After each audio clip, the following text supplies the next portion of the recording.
Hello, this is Dr. Trava, and I'm going to give you a quick tutorial on how to use your Planmeca software.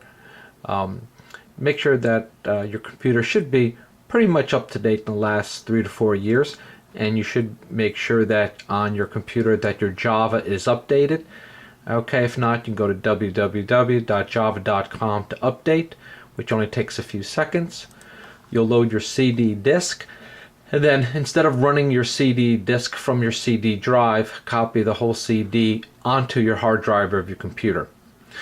Once you do that, it will run much quicker. You'll open up your folder. You will click the Bluetooth icon, double click, and your software will open up. Your patients will be here. Also too, Planmeca also offers a user guide in the software, so to give you more detail in order in studying how to use the software. Hit Start Viewer CD.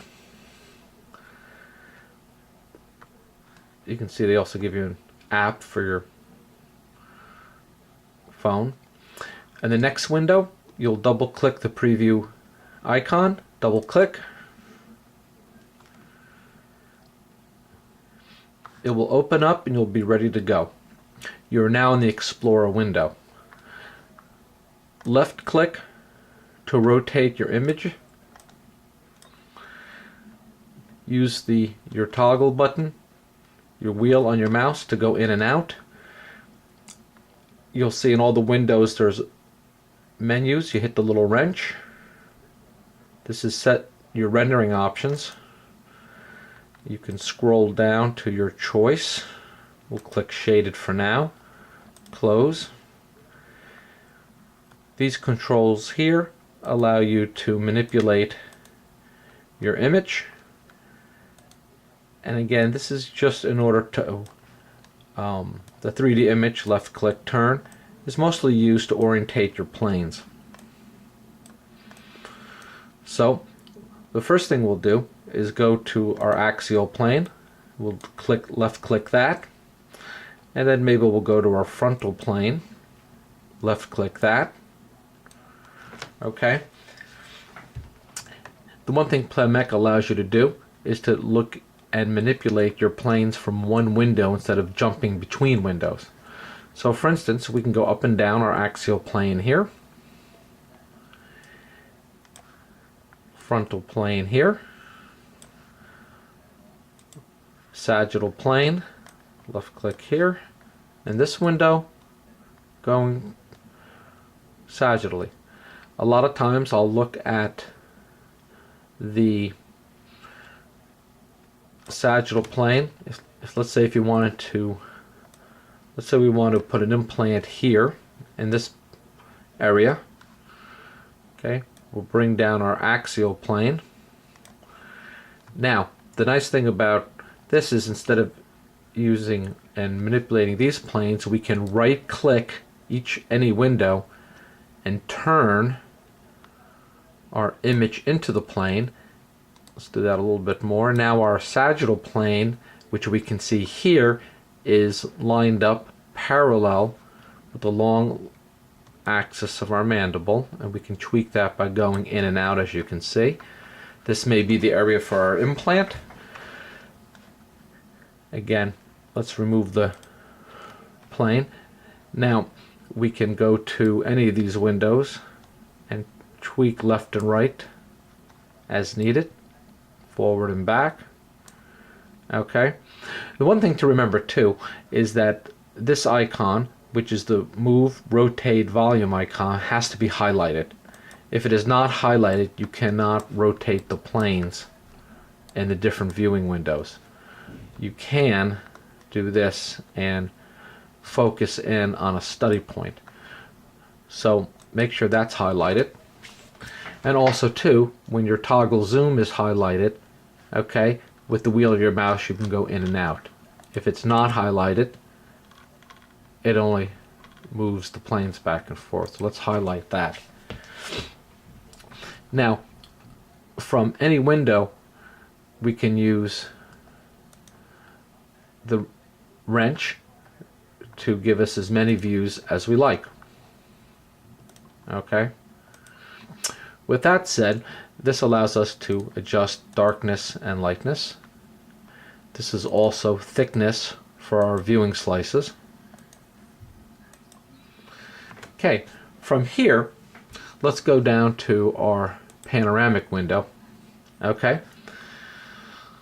let's go down to this window and click the planes down here. You can click them all, or you can just click one plane at a time. But what we like to do is take our green line, okay, which is our focal trough, which we see in this window. Let's bring this down to our, let's bring our axial section. That's our sagittal section. Let's bring our axial section.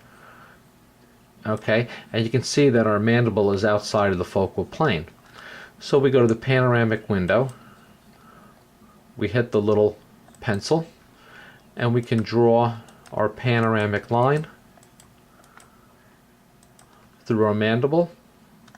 Click again, and it makes the adjustment here and here. Again, this is the axial, sagittal section, axial, and this is our focal trough, as you see. If we don't like which way the focal trough is going and needs an adjustment, go to the hand menu, and you can adjust at any of the dots. Click again, and that'll make the adjustment. Now also from here you can right click and also see your menu. Make sure that again this move rotate volume is highlighted. Sometimes I even forget. And if you right click, you can manipulate your image to the angle desired. Let's go down to our implant window.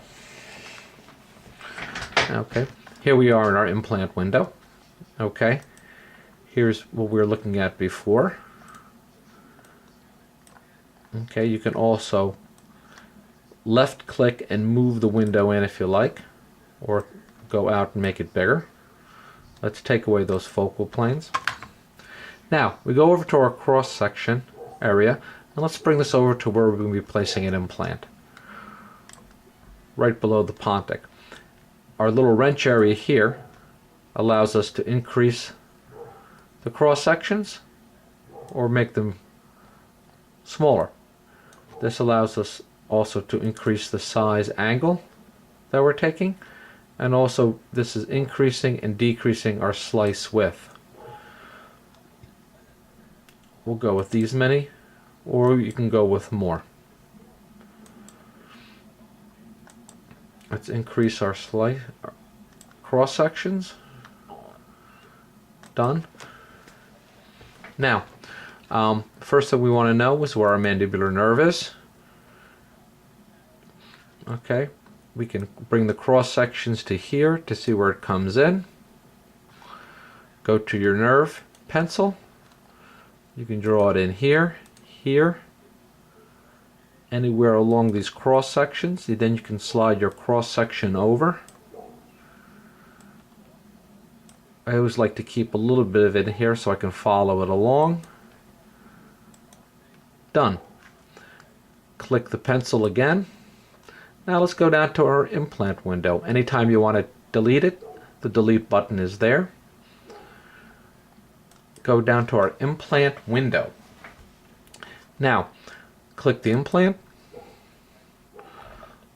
Let's drag it in and put it right here. Double click the implant. Okay. Now, from any window, we can adjust where the implant, let's bring that up in cross section. So if we want to click, left click and hold, we can rotate the implant and it changes the angle in any window. Toggle wheel to increase. We can move it front or back. Okay.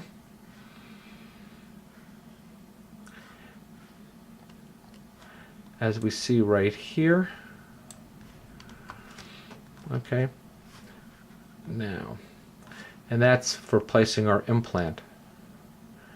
Now, Planmeca also gives you an implant library, which is on the main computer of our office, which loads up every implant that is available. You can also do your own implant library by clicking here and adding the details of your implant. Okay, again, another thing when looking at detail, we can go back to the panoramic window.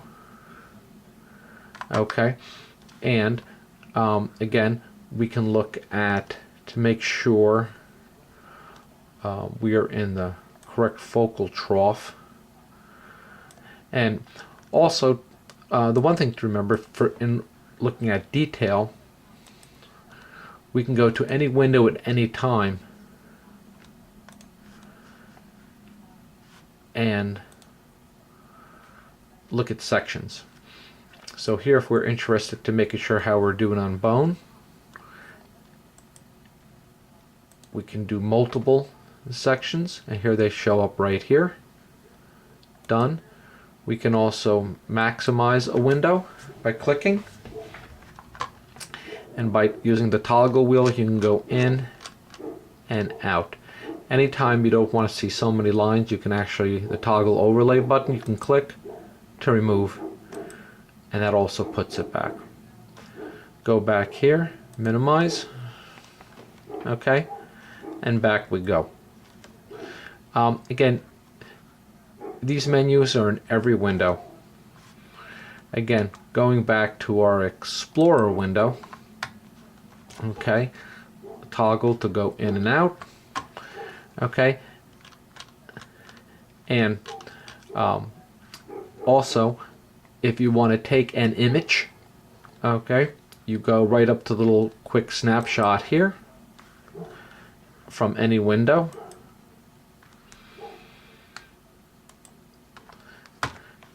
You can then go to imaging, and it shows all your snapshots right here. For reference, you can line them up down here with it any which way you would like. From here, you can click your zoom, go in and out. You can add measurements at any one time. Okay. You can go back to your, and then from here you can import your image up on left, which you can save to anywhere on your computer. Going back to 3D imaging, you can also save your 2D images by going to Save 2D View. I typically hit color image, high resolution, large fonts, hit OK, and it gives me exactly what I see in the previous window. Go back to 3D view, and lots of little tools here. You can alter your shading. Again, here is